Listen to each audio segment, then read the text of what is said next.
নমস্কার, আমি শিল্পী পাল। সম্ভবত এটা আমার ভয়েস ওভার দিয়ে করা একেবারেই ফার্স্ট টাইম ভিডিও। কিছু ভুল ত্রুটি হলে একটু ম্যানেজ করে নেবেন।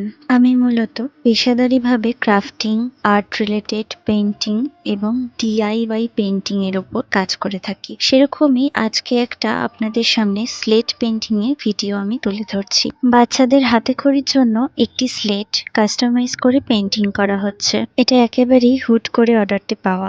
একদম সরস্বতী পুজোর খুব কাছাকাছি এসে এই অর্ডারটি আমি পেয়েছি। অ্যাকচুয়ালি ওনার রিকোয়ারমেন্টের মধ্যে সেরকম কিছু ছিল না, বলতে পারেন ওনার রিকোয়ারমেন্ট শোনার পরে আমি অর্ডারটা কনফার্ম করি। ওনার রিকোয়ারমেন্ট ছিল পেছনের কুচির কালারটা যেন হোয়াইটের মধ্যে হয়, বাকিটা তুমি তোমার মন মতো করে দিই। নিজের মন মতো ছেড়ে দিলে কাজটি করতে যেরকম খুব সুবিধা হয়, ঠিক অন্যভাবে মনের মধ্যে একটা ভয়ও কাজ করে, কারণ আমার পছন্দ এবং সেই ক্লায়েন্টের পছন্দ সেম নাও হতে পারে। পুরো পেন্টিংটা অবশ্যই দেখবেন, দেখিয়ে জানাবেন কেমন হবে।